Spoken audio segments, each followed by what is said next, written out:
Hi everyone and welcome to Master Everyday English. Today we're going to learn some English specifically for business meetings. Whether you're joining an online meeting or it's an in-person meeting, these phrases and tips will just help you to communicate more confidently and more professionally. By the end of this lesson, you'll be ready to participate in any business meeting in English.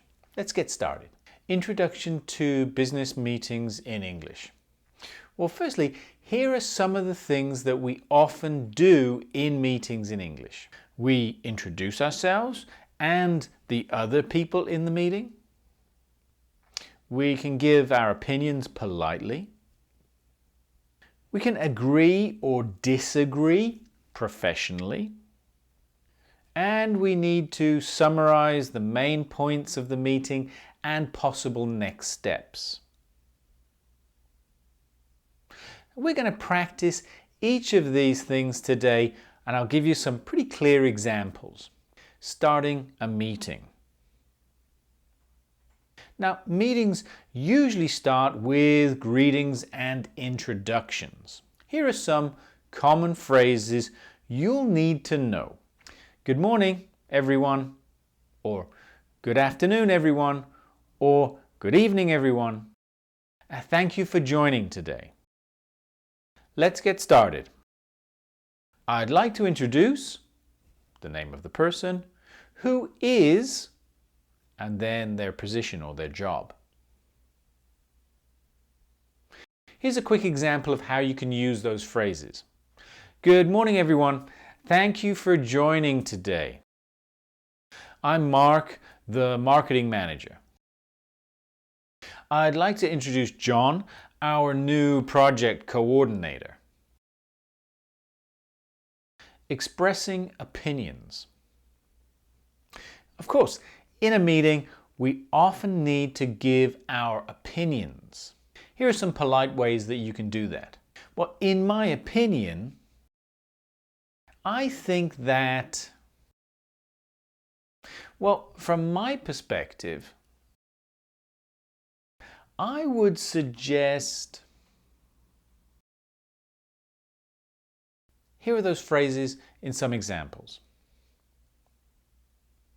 What do you think about the new strategy? Well, in my opinion, we should focus more on digital marketing.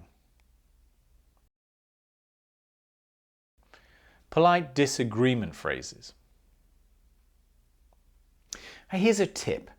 Always try to be polite, especially when you are disagreeing with somebody. I see your point, but I think... Well, that's interesting. However, I suggest asking questions. Well, sometimes you need to ask questions to clarify or fully understand the information. Here are some common phrases you can use. Could you clarify what you mean by... Can you give an example? How do you see this working in practice? Here's a quick example. We should increase our social media budget. Could you clarify what you mean by increasing the budget? Are you suggesting a 10% increase or more? Summarizing and closing a meeting. At the end of a meeting, it's important to summarize and also define what are the next steps. Here are some phrases you can use. To summarize. The main points are: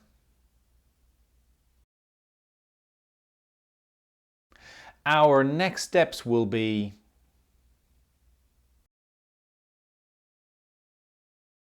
Thank you for your time. Let's meet again next week. Here's an example. To summarize, we will focus on digital marketing, increase the social media budget by 10%, and meet again next Tuesday to review our progress. Thank you for your time. Practice activity. Okay, now it's your turn. Imagine you are in a meeting. Try these exercises. Start a meeting with a greeting and an introduction. Give your opinion on a new project idea. Ask a question to clarify a point. Summarize the meeting.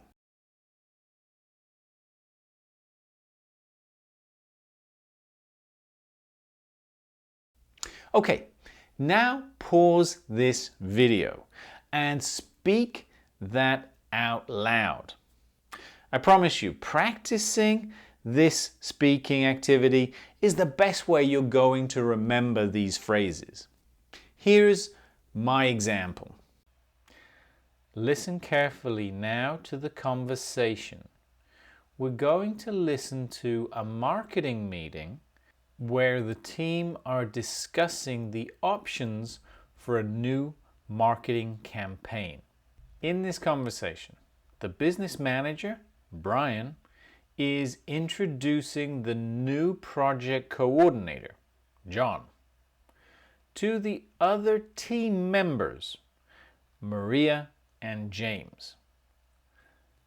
Listen carefully to the English we studied, specifically how to start a meeting, how to express your opinions, how to disagree politely, how to ask questions, how to summarize and close the meeting.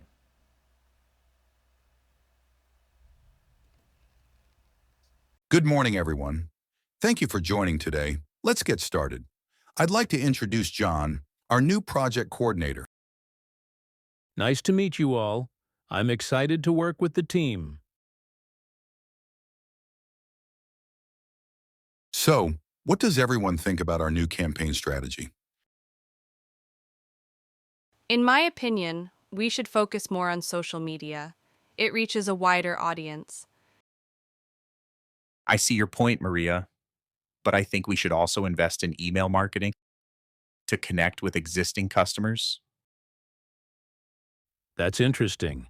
However, I suggest combining both strategies for the best results.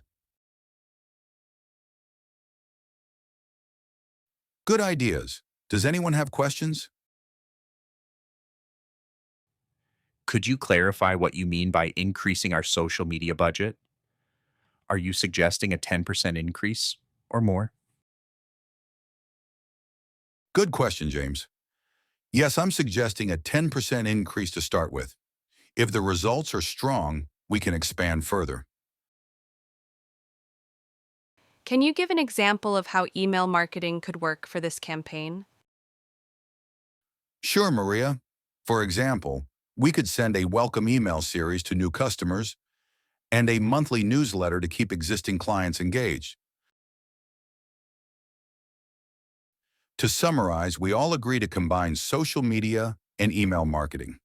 The main points are: increase the social media budget by 10%, test a new email campaign, and review results next month.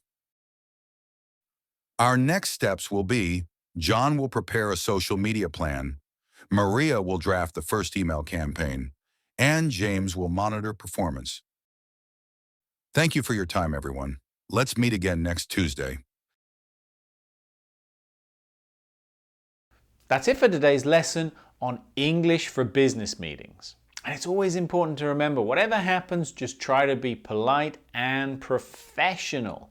Use those clear phrases to express your opinions and ask questions.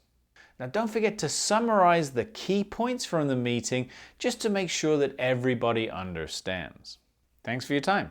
And if you enjoyed the lesson, please give me a thumbs up, click to subscribe, and hit the notification bell for more English tips.